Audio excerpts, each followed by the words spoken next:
Hello my dear student, आज का ये वीडियो उन लोगों के लिए है जो एलएलबी कर रहे हैं या एलएलबी कर चुके हैं और अब वो वकालत में आना चाहते हैं। वकालत में आने के पहले उनको आज की वीडियो को देखना बहुत ज़रूरी है। उनको इस वीडियो में बताया जाएगा कि एक एडवोकेट को ऐसी 20 शक्तियाँ क्या क्या मिली हुई हैं जो आम नागरिक को नहीं मिली हुई हैं। एक एडवोकेट आम नागरिक से क्यों खास माना जाता है, क्यों श्रेष्ठ माना जाता है, उसकी मान प्रतिष्ठा इतनी ज़्यादा क्यों होती है। ये सब चीज़ों को जानने के लिए ये वीडियो आपको शुरू से लेकर लास्ट तक देखना पड़ेगा और पेन कॉपी लेके 10 मिनट के लिए आपको एक्टिव हो जाना पड़ेगा कि एक एडवोकेट को वो कौन कौन सी विशेष शक्तियाँ मिली हुई हैं जो आपको जानना बहुत ज़रूरी है। जब आप इन सब शक्तियों को जान लेंगे तो आपको बहुत ताकत मिलेगी, आपको एडवोकेसी करने में मन लगेगा और आप किसी के साथ न्याय करा सकेंगे, आप कोर्ट में अपनी बात को ठीक से रख सकेंगे। अब आपको ये मालूम होगा कि इन शक्तियों के द्वारा एक अधिवक्ता अपने को आगे कैसे बढ़ा सकता है। तो आज का वीडियो उन्हीं स्टूडेंट्स के लिए समर्पित है और उनको एक एक चीज़ें बताई जा रही हैं। Dear student, I am Harsh Bihari Shrivastava, law experts, Pariksha refresher, online law classes from Allahabad. जिन लोगों ने वीडियो को अभी तक सब्सक्राइब परीक्षा रिफ्रेशर के यूट्यूब चैनल को नहीं सब्सक्राइब किया है, सब्सक्राइब कर लें। देखिए, परीक्षा रिफ्रेशर एक ऐसा चैनल है जो सारे लॉ के इवेंट्स को आप लोग के सामने बताता है, रखता है और आप लोग को हर समय एक्टिव किया रहता है। डेली कोई ना कोई वीडियो इन्फॉर्मेटिव रूप में आप लोग को दिए जाते हैं। तो ये सब तभी आपको मिल पाएगा जब आप चैनल को सब्सक्राइब कर लेंगे। चलिए डियर स्टूडेंट, हम लोग देखते हैं, जानते हैं, समझते हैं कि एक एडवोकेट को कौन कौन सी विशेष शक्तियाँ मिली होती हैं। सबसे पहली बात, आम व्यक्ति से खास व्यक्ति। जैसे आप एडवोकेट हो जाते हैं, आपने इनरोलमेंट करा लिया और आप एडवोकेट बन गए, तो सबसे पहले आप खास व्यक्ति, विशेष व्यक्ति हो जाते हैं। आपको लोग वकील साहब कहने लगते हैं, आपको कानून का विद्वान माना जाता है, आपके पास सभी लोग तरह तरह की राय लेने आते हैं, समाज में आपकी बड़ी मान प्रतिष्ठा बढ़ जाती है और चिन्हित किया जाता है कि देखिए ये वकील साहब हैं। तो ये पहली बात, तो आपके अंदर तुरंत एक क्या होता है, विशिष्ट व्यक्ति बनने की योग्यता आ जाती है। दूसरा है डियर स्टूडेंट, सीधे जज बनने की संवैधानिक शक्ति। देखिए, कोई भी आम व्यक्ति सीधे जज नहीं बन सकता, लेकिन एक एडवोकेट ऐसा होता है जो सीधे जज बन सकता है। हाई कोर्ट का भी जज बन सकता है और सुप्रीम कोर्ट का भी जज बन सकता है। संविधान में यह व्यवस्था दी गई है कि ऐसे एडवोकेट जिन्होंने 10 साल तक लगातार प्रैक्टिस किया है, अगर लगातार उन्होंने विधि का व्यवसाय किया है अधिवक्ता के रूप में, तो 10 साल के बाद वो हाई कोर्ट और सुप्रीम कोर्ट के जज बनने की योग्यता रखते हैं। अब आप सोचिए कि संवैधानिक ये इतनी बड़ी शक्ति केवल और केवल अधिवक्ता को दिया गया है और जैसे आप न्यायाधीश बन जाते हैं तो आप हो जाते हैं ऑनरेबल जस्टिस और आपका समाज में मान बढ़ जाता है। अब आप जज साहब के नाम से, वकील साहब से बढ़कर अब आप जज साहब के नाम पर हो गए। कि ये शक्ति संविधान केवल देता है, किसको? अधिवक्ताओं को देता है। सोचिए, आप जहाँ जाना चाहते हैं अधिवक्ता के रूप में, कितना सम्मानित ये आपको पद मिलने जा रहा है। न्याय मित्र, एम एस क्यूरी। देखिए, न्यायालय जो होता है आप ही अधिवक्ता में से किसी को न्याय मित्र बना लेता है। न्याय मित्र ऐसा अधिवक्ता को बनाया जाता है जो किसी भी पक्ष की ओर से नहीं न्यायालय में खड़ा होता है, बल्कि वो न्यायालय की मदद करता है, न्यायालय को सलाह देता है। तो ये केवल बन सकते हैं कौन? एडवोकेट। और अगर आप न्याय मित्र के रूप में बनते हैं तो ये भी एक मान प्रतिष्ठा का शब्द है। नंबर 4, अटॉर्नी जनरल बनने की संवैधानिक शक्ति। देखिए, जो संविधान का अनुच्छेद 76 है, 76 है, उसमें यह कहा गया कि भारत में एक अटॉर्नी जनरल होगा, महान्यायवादी होगा। और सबसे बड़ी बात, ये जो अटॉर्नी जनरल होता है वो भारत का प्रथम विधि अधिकारी, first legal officer of the India होता है। और ये बनता है कौन? अधिवक्ता। ये कहा गया कि ऐसा व्यक्ति जो सुप्रीम कोर्ट के न्यायाधीश बनने की योग्यता रखता हो, उसे ही भारत के राष्ट्रपति संविधान के अनुच्छेद नंबर 76 में, 76 में अटॉर्नी जनरल बनाते हैं।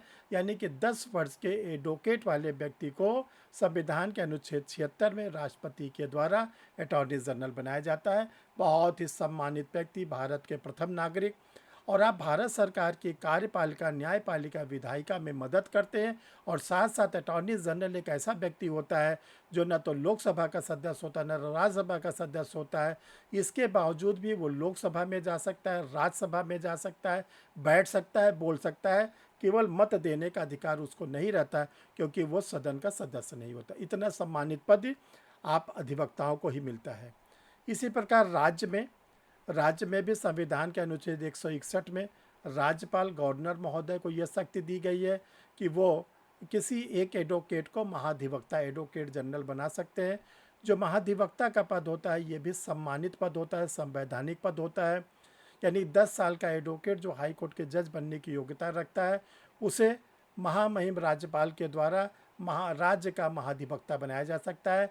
देखिए, जो महाधिवक्ता एडवोकेट जनरल होता है ये भी संवैधानिक पद है, और ये ध्यान रखिएगा ये भी राज्य का प्रथम विधि अधिकारी, first legal officer of the state होता है। इसके बाद एडवोकेट जनरल एक ऐसा व्यक्ति होता है जो विधानसभा में भी जा सकता है, विधान परिषद में भी जा सकता है, बैठ सकता है, बोल सकता है, लेकिन मत नहीं दे सकता। छठे नंबर पर पब्लिक प्रोसिक्यूटर बनने की शक्ति। देखिए, जो क्रिमिनल केसेस होते हैं, क्रिमिनल केसेस आप जानते हैं स्टेट वर्सेस एक्यूज्ड होता है, तो स्टेट अपनी बातों को रखने के लिए डिस्ट्रिक्ट कोर्ट में, हाई कोर्ट में पब्लिक प्रोसिक्यूटर को अपॉइंट करता है। चाहे वो किसी माइनर एक्ट का मुकदमा हो, चाहे वो मेजर एक्ट का हो। आप सुनते हैं कि ये एनडीपीएस के काउंसिल हैं, ये एससी एसटी के कोर्ट के काउंसिल हैं।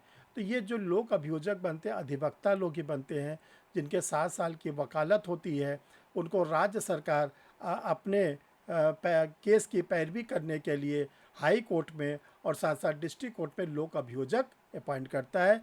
ये भी बहुत ही सम्मानित पद होता है डियर स्टूडेंट्स। 7वां है पुलिस किसी के घर की तलाशी ले सकता है, लेकिन एडवोकेट के कार्यालय की ऑफिस की तलाशी नहीं ले सकता जब तक कि उसे न्यायालय का कोई विशिष्ट आदेश न मिला हो। इसका कारण है कि एडवोकेट के ऑफिस में, कार्यालय में ढेर सारे जो उसके क्लाइंट होते हैं उनके कागज़ रहते हैं, उनके दस्तावेज रखे होते हैं। इसलिए पुलिस को कहा गया है कि आप उनके जो ऑफिस है, कार्यालय, वहाँ की तलाशी नहीं ले सकते। 8वां कोर्ट रिकॉर्ड का सीधे इंस्पेक्शन करने का अधिकार। देखिए, एक एडवोकेट ही एक ऐसा व्यक्ति होता है जो कोर्ट की फाइल का इंस्पेक्शन ओपन कोर्ट में भी कर सकता है और रिकॉर्ड रूम में जाकर भी कर सकता है, देख सकता है, समझ सकता है, जो चीज़ नोट करना है वो नोट कर सकता है। तो इंस्पेक्शन करने का अधिकार केवल और केवल एडवोकेट को दिया गया है। 9th number plea bargaining. अगर एक्यूज पर्सन अपने द्वारा किए गए अपराध को स्वीकार करता है, तो जब प्ली बार्गेनिंग वो करता है तो उस समय एडवोकेट की उपस्थिति बहुत आवश्यक है। ये एक एडवोकेट की अलग से विशेष शक्ति दी गई है।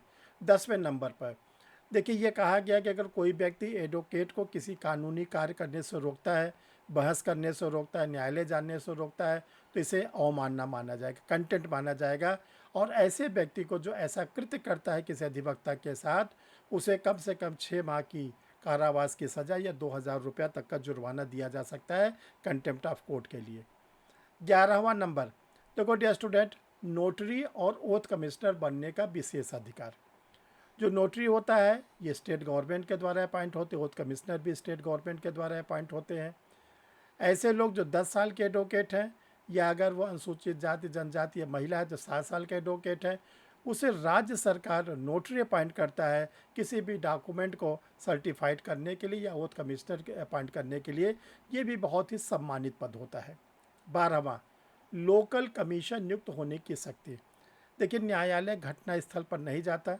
कभी भी अगर घटना स्थल से किसी भी एविडेंस को कलेक्ट करना है तो न्यायालय क्या करता है, पैनल के एडवोकेट को लोकल कमिश्नर अपॉइंट करके एविडेंस को कलेक्ट करने के लिए भेजता है। ये भी आपके लिए एक सम्मान का पद होता है, जो न्यायालय का आप क्या करते हैं, एक तरह से आप न्यायालय ही बनकर वहाँ पर जाते हैं। 13 न्यायालय में जो गवाह लोग आते हैं, साक्षी लोग आते हैं, उनसे क्रॉस एग्जामिनेशन करने की शक्ति केवल और केवल एडवोकेट को दिया गया है। वो एक क्रॉस एग्जामिनेशन में कौन क्या कहाँ कहाँ के तहत ढेर सारे इंटोग्रेटिव प्रश्न गवाह से पूछ सकते हैं और न्यायालय की ध्यान को आकर्षित कर सकते हैं कि देखिए कोर्ट में गवाह ने ऐसे ऐसे प्रश्नों को दिया। कानूनी 14 कानूनी सलाह देने पर फीस वसूलने का अधिकार।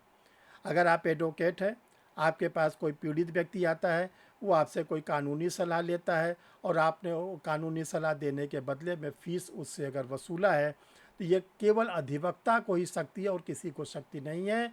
ये लीगली आप ले सकते हैं, ये आपका अधिकार है। 15, सीनियर एडवोकेट की मानद उपाधि। देखिए, जो advocate high court supreme court में सीनियर एडवोकेट की उनको मानद उपाधि दी जाती है, बहुत ही सम्मानित पद होता है। उनका जो गाउन होता है वो विशिष्ट प्रकार का गाउन अब उनको मिलने लगता है और उनका न्यायालय में मान प्रतिष्ठा और ज़्यादा बढ़ जाती है। तो एडवोकेट में से ही सीनियर एडवोकेट क्या किए जाते हैं, नॉमिनेट किए जाते हैं। 16, वकालत के पहनावे का वैधानिक अधिकार। जो एडवोकेट है काली कोट पहनते हैं, वाइट बैंड लगाते हैं, वाइट शर्ट पहनते हैं, वाइट पैंट या बार एट लॉ का पैंट पहनते हैं, ये अधिकार केवल एक रजिस्टर्ड एडवोकेट को ही दिया गया है। अगर इसके अलावा कोई पहनता है तो वो प्रतिरूपण करता है और उसके लिए उसको दंड दिया जाएगा। कोई और भी व्यक्ति, आम नागरिक तो कतई नहीं पहन सकता इसको। 17, नोटिस भेजने का अधिकार। देखिए, केवल एक एडवोकेट होता है जो अपने क्लाइंट के एडवाइस पर वो क्या कर सकता है, नोटिस भेज सकता है। सीपीसी के सेक्शन 80 में किसी भी प्राधिकारी को भेज सकता है, संवैधानिक पद पर बैठे हुए लोगों को भेज सकता है। धारा 80 की नोटिस सीपीसी की, ये केवल और केवल एडवोकेट को अधिकार दिया गया है और किसी को नहीं दिया गया है। न्यायाधिकरण में वकालत करने का अधिकार।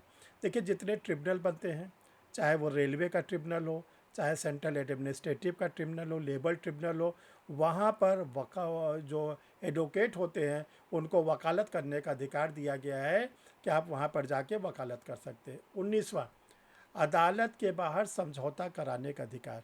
जो वैकल्पिक निस्तारण एडीआर है उसमें एडवोकेट को अधिकार दिया गया है कि आप न्यायालय के बाहर समझौता करा सकते हैं। जैसे मान लीजिए पति पत्नी का तलाक का मैटर है तो न्यायालय क्या करता है, जो फैमिली कोर्ट होती है वो मीडिएशन सेंटर भेज देता है। मीडिएशन सेंटर में एडवोकेट ही रहते हैं जो न्यायालय के बाहर समझौता कराने की शक्ति रखते हैं और समझौता कराते भी रहते हैं। 20वां और बहुत इम्पॉर्टेंट, न्यायालय के निर्णय को चुनौती देने का अधिकार। किसी भी न्यायालय ने कोई निर्णय दिया, डिस्ट्रिक्ट कोर्ट ने दिया है, हाई कोर्ट ने दिया है, उसको चुनौती देने का, सुप्रीम कोर्ट ने दिया, उसको चुनौती देने का अधिकार केवल किसके पास है, अधिवक्ता को। वो अपील करता है, रिवीजन करता है, रिव्यू पिटीशन फाइल करता है, न्यायालय के निर्णय को चुनौती देता है। अधिवक्ता के अलावा अगर कोई व्यक्ति देगा तो उसे न्यायालय की अवमानना के लिए दंडित किया जा सकता है। तो अब आप सोचिए, ये 20 आपको जो शक्तियाँ हमने बताई, इसके बाद आप लोग कितने बूस्ट हुए। अब आपको पता चला कि जो आपके पास लॉ की डिग्री है वो कोई छोटी मोटी डिग्री नहीं है, बहुत बड़ी डिग्री है और आपके पास ये विशिष्ट शक्तियाँ जैसे आप एडवोकेसी में आते आपको मिल जाता है। डियर स्टूडेंट, जो लोग जुडिशरी की तैयारी, एपीओ की तैयारी कर रहे हैं, जिनका बिहार एपीओ का एग्ज़ाम है, उनके लिए एक छोटी सी सूचना है। देखिए, बिहार एपीओ का प्रीलिम्स एग्ज़ाम 15 जुलाई 2026 को है। परीक्षा रिफ्रेशर ऑनलाइन लॉ क्लासेस पर आप लोगों के लिए फास्ट रिवीजन बैच एक स्टार्ट किया जा रहा है 25 दिन का, 22 जून से स्टार्ट हो रहा है। इसमें तेज़ी से एग्ज़ाम ओरिएंटेड बातें आपको बताई जाएंगे और इसके बाद पूरी उम्मीद है कि आपको प्रीलिम्स एग्जामिनेशन आप क्वालिफाई करेंगे। तो ये कैसे एडमिशन लें, 2 व्हाट्सअप नंबर दिए गए हैं, 9005078691, 9335144265। इन दोनों में से किसी भी नंबर पर आप क्या करेंगे, अपना आधार कार्ड भेज देंगे और लिख देंगे कि सर मुझे जो है फास्ट रिवीजन बैच ज्वाइन करना है। आगे की फॉर्मेलिटीज़ आपको व्हाट्सएप पर बता दी जाएगी, उसको फॉलो करेंगे और 22 जून से आप क्लास लेना शुरू कर देंगे। Thank you dear student. फिर हम लोग मिलते हैं किसी नए वीडियो के साथ, नए टॉपिक।